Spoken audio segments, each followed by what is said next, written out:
एक प्रश्न पूछा गया है कि स्मृति, होश और प्रज्ञा, क्या यह सब एक ही है? अगर किसी व्यक्ति की स्मृति अच्छी है, याददाश्त अच्छी है, तो क्या वह व्यक्ति निर्वाण के नजदीक है?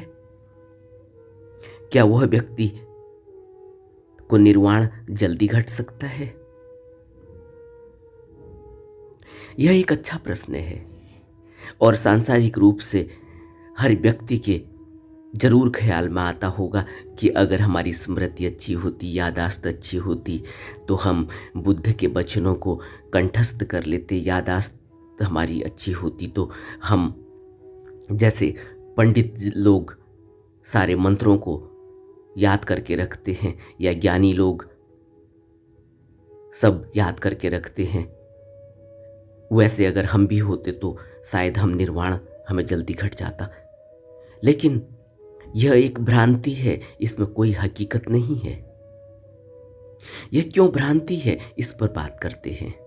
और स्मृति, प्रज्ञा और होश जिसको बुद्ध कह रहे हैं, वह क्या है, उस पर भी बात करते हैं। पहले बात करते हैं कि जिस स्मृति और याददाश्त को हम संसार में देखते हैं और यह मानते हैं कि हम इस जैसे होते तो शायद निर्वाण के नज़दीक होते या निर्वाण जल्दी मिल जाता। जो स्मृति, याददाश्त संसार में काम करती है, उससे हम सांसारिक प्रतिष्ठा तो हासिल कर सकते हैं। हम एक अच्छे सिविल सर्वेंट हो सकते हैं, हम एक अच्छे प्रोफेसर हो सकते हैं, हम एक अच्छे साइंटिस्ट हो सकते हैं। हम संसार में महारत हासिल करके संसार में अपना नाम रोशन कर सकते हैं, बड़ी बड़ी उपलब्धियां हासिल कर सकते हो भला। लेकिन इस स्मृति, इस याददाश्त और इस ज्ञान से हम निर्वाण प्राप्त नहीं कर सकते। इसका कोई भी संबंध निर्वाण से नहीं है और इसका कोई भी संबंध बुद्ध के द्वारा बताए गए होश, स्मृति और प्रज्ञा से नहीं। भगवान बुद्ध की शिक्षा बहुत व्यवहारिक है, बहुत प्रैक्टिकल है। उसमें कुछ भी ऐसा नहीं है जिसको ऊपर ही ऊपर लेपा पोता गया हो और वह एक शिक्षा बन गई हो। बुद्ध ने प्रैक्टिकल अप्रोच से हमको समझाने की कोशिश की और हमारे सामने उन सभी प्रश्नों को लाकर खड़ा किया कि पहले इन प्रश्नों से समझो और सीखो। हम सभी ने बचपन में नुमाइश देखी है, या हमने सर्कस देखा है, या हमने नटों का खेल देखा है जो जगह जगह गली मोहल्लों गांवों में पहुंचकर एक रस्सी से दूसरी रस्सी में चलकर दिखाते हैं, एक रस्सी के एक किनारे से दूसरे किनारे तक चलते हैं रस्सी से और गिरते नहीं, बड़ी आसानी से चल जाते हैं। तो क्या यह होश प्राप्त करा हुआ व्यक्ति निर्वाण को उपलब्ध है? नहीं, इसका निर्वाण से कोई संबंध नहीं। यह व्यक्ति को निर्वाण नहीं घटित हुआ है। बुद्ध जिसको निर्वाण कह रहे हैं, बुद्ध जिसको स्मृति और होश कह रहे हैं, प्रज्ञा कह रहे हैं, वह एक अलग ही बात है। बुद्ध जिसको स्मृति कहते हैं, उसको कबीर ने कहा कि एक स्त्री सर में उसके गागर है और उसके दोनों हाथ नीचे हैं और वह साधारण सामान्य व्यक्ति की तरह चल रही है। पहाड़ों में भी चढ़ती है, नीचे भी चलती है, सीढ़ियों में चढ़ रही है, अपने सगे संगिनियों के साथ, अपने यार मित्रों के साथ बात भी करती है, हंसी मजाक भी कर रही है, लेकिन गागर जो उसके सर पर रखी हुई है पानी से भरी हुई, वह नहीं गिरती, उसमें से पानी नहीं गिरता। इतना होश उसने साधा हुआ है। यह होश जो उसने साधा हुआ है, यह होश क्या है? यह होश है कि जो भी तरंग उठ रही है गागर से, उसका पूरा पूरा ख्याल, पूरा पूरा ध्यान उस गागर में टिका हुआ है कि वो गागर किस तरफ को ढुलक रही है, किस तरह से उसमें वेव पानी की उठ रही हैं, और उसी तरह से वो अपने को बैलेंस बना लेती है। और यही बैलेंस नट भी बना रहा है जब वो रस्सी पर चलता है। लेकिन कबीर कहते हैं कि ऐसी सूरती 24 घंटे बनी रहनी चाहिए। लेकिन नट की ऐसी सूरती 24 घंटे नहीं बनी रहती। नट ने थोड़ी देर अपना खेल दिखाया, अपने पैसे इकट्ठे किए और फिर वो चलता हुआ बना। उसके अंदर कोई प्रज्ञा नहीं है, उसके अंदर कोई होश नहीं है। उसका सबसे बड़ी बात, उसका चित्त निर्मल नहीं है। जिस व्यक्ति का चित्त निर्मल नहीं होगा, वह व्यक्ति भले ही स्मृतिवान हो, भले ही उसकी यादाश्त अच्छी हो, भले ही उसका सांसारिक होश अच्छा हो, लेकिन अगर उसका चित्त निर्मल नहीं है तो वह निर्वाण तक नहीं पहुंच पाएगा। बुद्ध ने इस संबंध में बहुत बात की। जब भगवान से जब भी यह बात पूछी गई कि स्मृति के बारे में कुछ बताएं, सती के बारे में कुछ बताएं, तो बुद्ध उसके साथ प्रज्ञा को जोड़ देते हैं। और प्रज्ञा क्या है? प्रज्ञा को हमने 3 प्रकार से बांटने की कोशिश की। एक श्रुतमयी प्रज्ञा होती है। श्रुतमयी प्रज्ञा कौन सी होती है? जो दूसरों से सुनी हुई बातें हैं, सीखी हुई बातें हैं, वह भी एक प्रज्ञा है। शुरुआत वहीं से होती है, हम दूसरे से सुनते हैं। हम जब बच्चे होते हैं तो स्कूल में जाते हैं, टीचर से सुनते हैं, टीचर जैसा बताता है वैसा सीखते हैं। फिर उसके बाद फिर हम खुद पढ़ने लगते हैं। फिर हम जब बड़े होते हैं तो फिर हम जब धर्म की राह पर चलना चाहते हैं तो फिर हम धार्मिक ग्रंथ पढ़ते हैं। फिर हम बुद्ध के उपदेश सुनते हैं, गुरु के उपदेश सुनते हैं। यह श्रुतमयी प्रज्ञा है। यह श्रुतमयी प्रज्ञा हमारे अंदर क्या करती है? यह हमारे अंदर एक विचार पैदा करती है। क्या सही है, क्या गलत है, क्या समझ में आ रहा है, क्या नहीं समझ में आ रहा है, यहां से शुरुआत होती है। दूसरी है चिंतनमयी प्रज्ञा।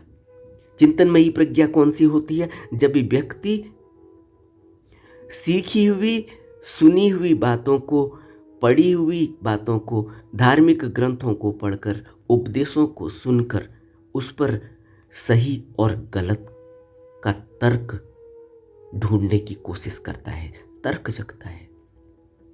अगर कोई व्यक्ति श्रुतमयी प्रज्ञा में अटक गया तो वह उससे आगे नहीं बढ़ पाएगा, तो फिर उसका आगे का रास्ता बंद है। सुनना, सीखना, पढ़ना, इसके बाद है तर्क।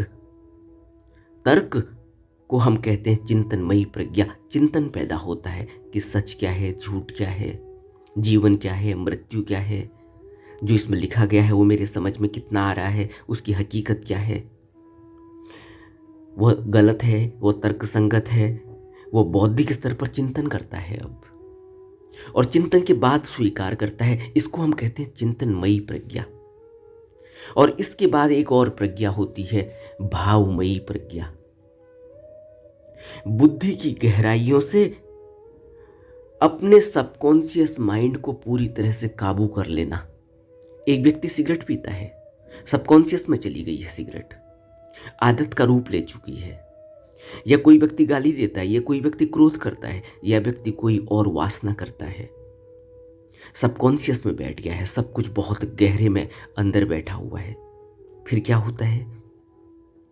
फिर जब उसके अंदर श्रुतमयी प्रज्ञा, जब वो किसी से सुनता है, डॉक्टर की सलाह लेता है, उपदेश सुनता है, बुद्धों के वचन सुनता है, धार्मिक ग्रंथों को पढ़ता है, फिर उसके अंदर तर्क पैदा होता है कि मैंने अपना नुकसान कर रहा हूं, इससे मेरा जीवन नरक बन जाएगा। फिर उसके अंदर भावनामयी प्रज्ञा पैदा होती है। फिर वह सबकॉन्शियस में उसके अंदर एक विरोध प्रकट होता है उस सबकॉन्शियस में बैठी हुई बातों के खिलाफ। यह विरोध नकारात्मक नहीं है, यह सकारात्मक है। इस विरोध का उपयोग करते हुए फिर वह ध्यान साधना द्वारा अनुभव करता है, थोड़ी देर रुकता है, बैठता है, अपने जीवन को देखता है, अपनी आदतों को देखता है, उससे आने वाले परिणामों को देखता है, क्या वो भुगत रहा है, उस पर विचार करता है और एक दिन फिर निर्णय ले लेता है कि नहीं, अब मुझे सिगरेट नहीं पीनी, कल से मैं सिगरेट नहीं पीऊँगा, या मैं अब से सिगरेट नहीं पीऊँगा, अब से मैं गुस्सा नहीं करूँगा, अब से मैं कोई वासना नहीं करूँगा। यहाँ से जीवन बदलने की शुरुआत होती है। अब प्रज्ञा, थोड़ी सी प्रज्ञा की एक चिंगारी, कहीं उसको कुछ रोशनी, कोई एक किरण दिखाई देने लगी है। यह सिर्फ एक किरण है, अभी उसके अंदर पूरी प्रज्ञा पैदा नहीं हुई है। अभी तो सिर्फ उसने एक तरफ काम करना शुरू किया है। अभी तो उसने सिर्फ अपने क्रोध को देखा, अपनी आदतों को देखा, उनको दृढ़ संकल्प उसके अंदर पैदा हुआ और वो छोड़ पाया। यहां से प्रज्ञा की एक किरण खुलती है। लेकिन बुद्ध कहते हैं कि प्रज्ञा वह प्रज्ञा जो सतत बनी रहे, होश वह होश जो सतत बना रहे, स्मृति वह स्मृति जो सतत बनी रहे। तो बुद्ध ने एक अन्य किसी प्रश्न में भिक्षु को कहा था, सतो भिक्षुवे भिक्षु विवरेथ्य संपजानो अयम वो अम्हाकम अनुशासनी। भिक्षु स्मृतिवान होता है और संप्रज्ञानी होकर विहार करता है। तुम यही करो, तुम्हारे लिए यही हमारी शिक्षा है, यही उपदेश है। सतो भिक्षुवे की स्मृति में रहो, भिक्षु वीरेथ्य संपजानो। भिक्षु हमेशा ही होश में रहता है, स्मृति में रहता है। वो कहाँ है उसको इस बात का होश है। जैसे हमने अभी कहा कि कबीर ने कहा कि अपनी स्मृति को, अपने होश को ऐसे बनाओ जैसे गागर पनिहार, जैसे पानी ला रही है कोई महिला और उसने गागर को सर पर रखा हुआ है। वो हंसती है, खेलती है, लेकिन उसकी सुरति, उसका होश, उसकी स्मृति उसके गागर पर टिकी हुई होती है और वो निपुण हो जाती है। वो ऊपर भी चलती है, नीचे भी चलती है, समतल मैदान में भी चलती है, सीढ़ियों में भी चढ़ती है, हंस भी रही है, हाथ भी हिला रही है, लेकिन उसका होश उसके गागर पर टिका हुआ है, एक पॉइंट पर उसका होश टिका हुआ है। इस तरह की होश की साधना के लिए ही बुद्ध ने आर्य अष्टांगिक मार्ग दिया। इसी होश की साधना के लिए, इसी प्रज्ञा को पूरी तरह से अपने अंदर विकसित करने के लिए बुद्ध ने हमें विपश्यना की साधना और आनापान स्मृति की साधना बताई। आनापान स्मृति की जब हम साधना करते हैं, विपश्यना की साधना करते हैं, तो सबसे पहले हमें इस बात को ध्यान रखना होगा कि हम इस साधना में जाने से पहले हमारे अंदर वैराग्य है। क्योंकि अभी हमने बात कही है कि जब तक चित्त निर्मल नहीं होगा तब तक हम सिर्फ होश, सिर्फ स्मृति से निर्वाण की प्राप्ति नहीं कर पाएंगे। निर्वाण की प्राप्ति तक पहुंचने के लिए हमें अपने चित्त को निर्मल बनाना होगा, हमें अपने मन को बिल्कुल ही शुद्ध और साफ बनाना होगा। और मन शुद्ध कब होता है, मन निर्मल कब होता है? जब उसमें विपश्यना और आनापान स्मृति पूरी तरह से फिट बैठ जाती है, जब वह विपश्यना की साधना में महारत हासिल करता है, जब वह आनापान स्मृति को पूरी तरह से साध लेता है, तब उसके अंदर संप्रज्ञान पैदा होता है, तब उसके अंदर प्रज्ञा पैदा होती है, तब उसके अंदर स्मृति पैदा होती है। बुद्ध जिसको स्मृति कह रहे हैं, बुद्ध इसको स्मृति नहीं कहते जो यादाश्त हमारी बौद्धिक स्तर पर होती है। बुद्ध जिसको स्मृति कहते हैं वह तो शुरुआत उसकी होती है पश्यना से, उसकी शुरुआत होती है आनापान से। आनापान समाधि के क्षेत्र का प्रारंभिक चरण है, पहला कदम है आनापान। और आनापान भी कोई व्यक्ति तभी शुरू करता है जब उसके अंदर वैराग्य का जन्म हुआ हो। तो पहले अपने अंदर देखना होगा कि क्या मेरे अंदर वैराग्य की कोई भनक, वैराग्य की कोई किरण पैदा हुई है। क्योंकि सांसारिक पदार्थों को पाने के लिए अगर मैं आनापान स्मृति करूंगा तो वो बहुत दिनों तक नहीं रहने वाली। क्यों? क्योंकि मेरी तृष्णा अभी संसार की तरफ है, संसार के पदार्थों के लिए है। मुझे कुछ नहीं मिलने वाला। संसार मिल जाए भला, संसार तो मिल ही जाता है। जिसके अंदर स्मृति सांसारिक रूप से, जिसकी याददाश्त अच्छी है, स्मृति अच्छी है, होश अच्छा है, जिसका मन लगता है कार्य करने में, जो भी वो कार्य करना चाहता है वो व्यक्ति निपुण हो जाता है और वह कुशल होकर फिर देश विदेशों में नाम रोशन करता है, खूब पैसा कमाता है, खूब उसकी मान बढ़ाई होती है। लेकिन बुद्ध कहते हैं कि सबसे पहले वैराग्य का उदय होना चाहिए कि यह पता होना चाहिए, यह पहले अंदर बैठना चाहिए कि यह जीवन सच नहीं, यह संसार दुख है और मृत्यु निश्चित है। और जब दुख है इस संसार में तो फिर तीन चीजें यहाँ घटनी स्वाभाविक हैं, जन्म, जरा और मृत्यु। और जब जरा का समय आएगा, जब हाथ में लाठी होगी, जब दुख, पीड़ा और बीमारी घेरेगी, तो फिर दुख होना स्वाभाविक है। फिर कोई भी हमारी स्मृति, हमारी याददाश्त काम नहीं आएगी। और यह संसारी याददाश्त, संसारी स्मृति चली भी जाएगी। यह याददाश्त जैसे आई थी वैसी चली भी जाती है, कभी भी चली जाती है। कोई भी बीमारी आई उससे यह याददाश्त चली जाएगी। लेकिन किसी बीमारी से वैराग्य नहीं जाता। वैराग्य जब घटता है तो वैराग्य घटता ही तब है जब सच का कोई भान होता है, जब सच कहीं अंदर कौतूहल, अंदर कोई कौतक करने लगता है, जब अंदर सच का पदार्पण होता है तो फिर सत्य सत्य जैसा और असत्य असत्य जैसा दिखाई देने लगता है। इसीलिए बुद्ध ने उन व्यक्तियों के लिए जिनके अंदर अभी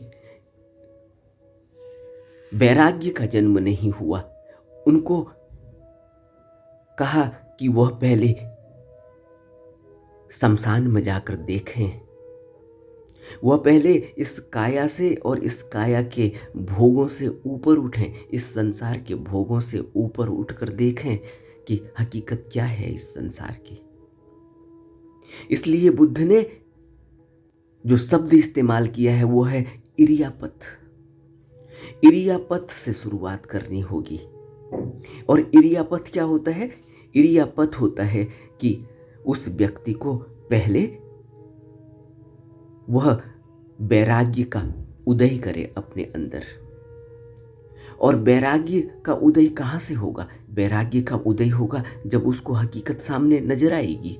और सबसे आसान तरीके से हकीकत सामने आती है जब वो शमशान में देखता है कि जिस काया के लिए वह इतना प्रयास कर रहा है, जिस काया के भोगों के लिए, जिस कामवासना के भोगों के लिए उसका चित्त दिन भर रात भर घूमते रहता है, दौड़ते रहता है कि उसे कहीं स्पर्श करने को मिल जाए, कहीं छूने को मिल जाए, कुछ वासना, इस शरीर की वासना की तृप्ति हो जाए। उस व्यक्ति को बुद्ध ने शब्द इस्तेमाल किया कि ऐसे व्यक्ति को इरियापथ से गुजरना चाहिए। इरियापथ का अर्थ है कि उसको शुरुआत करने से पहले अपनी कामुकता को, अपनी वासना को शमशान में जाकर देखना चाहिए, कुछ समय बिताना चाहिए। उसे शरीर का भान होगा, वहाँ देखेगा, वह गलते हुए, सड़ते हुए मृत शरीरों को देखेगा। उसके अंदर शरीर के प्रति निर्वेद जागने लगेगा। तब कायानुपश्यना स्टार्ट होगी, तब कायानुपश्यना की शुरुआत होगी। अगर ऐसे ही कायानुपश्यना को करते चले गए, जैसे बहुत से प्रश्न पूछे जा रहे हैं कि कायानुपश्यना करते हुए मन नहीं लगता, कायानुपश्यना को कैसे और अच्छी तरह से करें। पहले समझना होगा, कायानुपश्यना को करने से पहले यह समझना होगा कि यह काया है क्या, इसमें यह जो ठोस दिखाई दे रहा है यह ठोस है क्या, इसमें जो यह ठोस के अलावा जो दिखाई दे रहा है, जो महसूस हो रहा है, वो है क्या। इसको पहले अच्छी तरह से इसका अनुभव करना होगा कि यह काया बनी कैसे है। यह काया में पृथ्वी का तत्व है जो ठोस है, इस काया में जल का रूप है, इस काया में वायु का रूप है, इस काया में अग्नि का रूप है। यह 4 भूतों से बनी हुई काया, इसकी हकीकत क्या है, पहले इसको बहुत गहरे में अपने अंदर समझें। इसको समझने के लिए बुद्ध ने कहा कि जिस व्यक्ति के अंदर अभी काया के प्रति वैराग्य ही नहीं है, वह व्यक्ति कायानुपश्यना कैसे कर पाएगा। उसको तो शमशान में जाकर पहले इस काया की हकीकत को देखना चाहिए। यहां से बुद्ध ने कहा कि इरियापथ से गुजरना चाहिए। पहले वैराग्य अपने अंदर उदय हो। वैराग्य कई तरीकों से घट सकता है। किसी व्यक्ति की मृत्यु को देखकर, किसी अपने सगे संबंधी को की मृत्यु को देखकर, किसी ऐसे व्यक्ति को देखकर जो अब नहीं है और जिसके बिना हम सोचते थे कि हमारा जीवन नहीं रहेगा, नहीं बचेगा, हम नहीं जिंदा रह पाएंगे। आज वह नहीं है, वह कहाँ था, कहाँ चला गया। यह वैराग्य की निशानी है। जब वैराग्य घटता है तब चिंतन मनन के फलस्वरूप उसका मन, उसका चित्त काम वासनाओं के सतत चिंतन से हटने लगता है। लगातार जो वासनाओं का चिंतन चल रहा है अंदर, उससे उसका मन विरक्त होने लगता है। तब कायानुपश्यना करने के योग्य होता है कोई व्यक्ति। तो सबसे पहले जब हम विपश्यना की ओर बढ़ रहे हैं तो हमें समझना होगा कि कायानुपश्यना को करने से पहले काया के प्रति एक वैराग्य तो घटे, पहले चिंतन तो कम हो, वासनाओं का चिंतन तो पहले मस्तिष्क से, मानस पटल से हटे। तब फिर कायानुपश्यना में हम उन वेदनाओं को देख पाएंगे जिन वेदनाओं से यह शरीर बार बार पैदा हो रहा है, बार बार मर रहा है। तब पता चलेगा कि कैसे वेदनाएं उठ रही हैं, कैसे यह वेदनाएं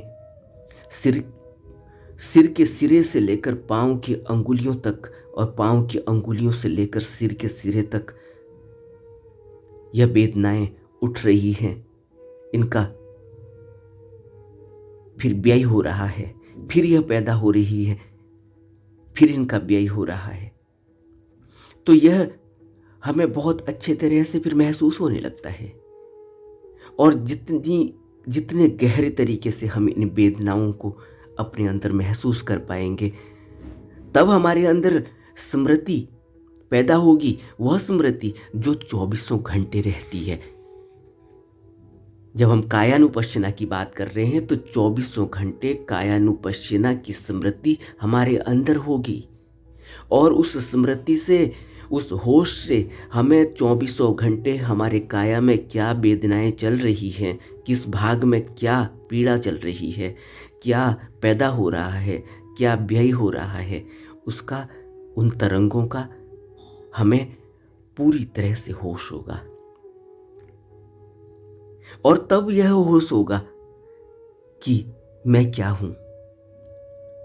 तब वह अपने स्वभाव को क्षण प्रतिक्षण बदलते हुए देखता है। तब वो कहता है कि यह मैं नहीं हो सकता।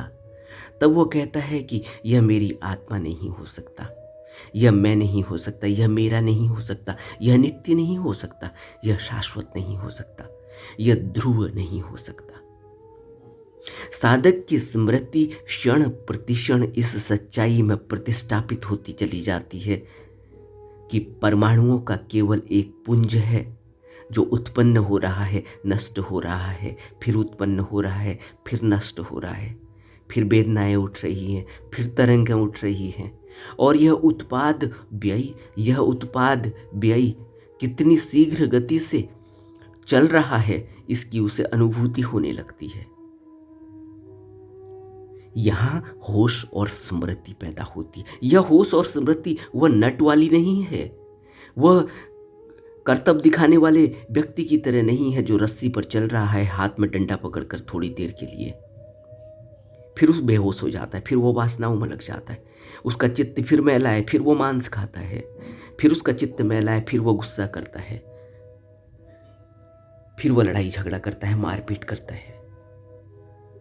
उससे कोई तुलना नहीं की जा सकती। इसलिए बुद्ध ने कहा कि हमें बहुत अच्छी तरह से समझना चाहिए कि स्मृति क्या है। यह स्मृति ऐसी स्मृति नहीं है कि कई दिशाओं से, पूरब पश्चिम उत्तर दक्षिण से हवाएं चलती हैं और वह हवाएं